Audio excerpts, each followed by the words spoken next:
And the Taylor Material Recovery Facility started capturing a popular type of plastic called polypropylene about a year ago. It's found in items we use every day like yogurt cups. And by January of this year, the facility was processing about 30 tons per month. John Harris is the Director of Business Development for Circular Services, the company that bought that facility back in 2021. John, thank you so much for joining us. I know you encountered some traffic this morning, so we really appreciate your time. Sure. Thank you for having me. Well, the Taylor facility handles residential and commercial, recyclables, not just for Williamson County, but Travis County as well. So that recovered plastic is sold to recyclers and remade into homemade goods. So why is it important to get more people to recycle items with polypropylene? Well, I can tell you that the more people participate, the more recycling programs like the ones that we provide in the Taylor market area will become accessible. Right now in the state of Texas, we still have an accessibility deficit in recycling with only about 64% of households able to use a local program. Participation rates could improve as well. They're at about 58% of those who have access to a program.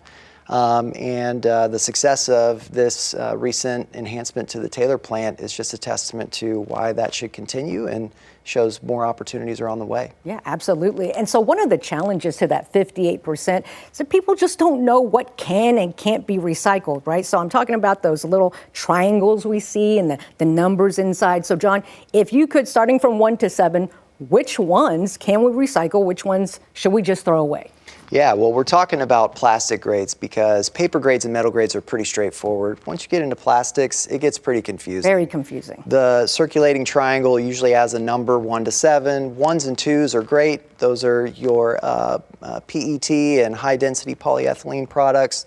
3s and 4s are ones that today are really not recoverable or reusable. Those are things like LDPE film and PVC piping. This recent enhancement to the Taylor plant recovers number 5s, which is the polypropylenes, those yogurt cups that you mentioned earlier. Once you get past that, 6s and 7s, 6s are going to be like your flex films, chip bags, things of that nature. I think that is where help is needed and help is on the way as companies like ours and many others like us are continuing to explore that recoverability and marketability of those items as we recover them. Is this where technology really plays a major role? Absolutely. Technology and the need to keep the materials home here in our country where they can be remanufactured and end up back on the store shelves here in our country and less dependent on extraction of natural resources. The economics are there. We just have to find a way to crack the code on some of these last numbers. All right. There are other types of plastics that's also confusing. Can you list them? What should we throw away?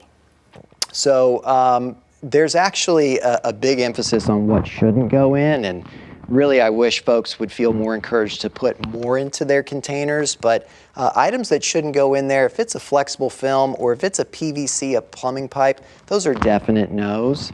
But any kind of a plastic item, if it's been a food container or a packaging container. Like those snack wrappers, right? Yep. Snack wrappers, anything that's that small, typically we can't recover, and those are not part of our programs today.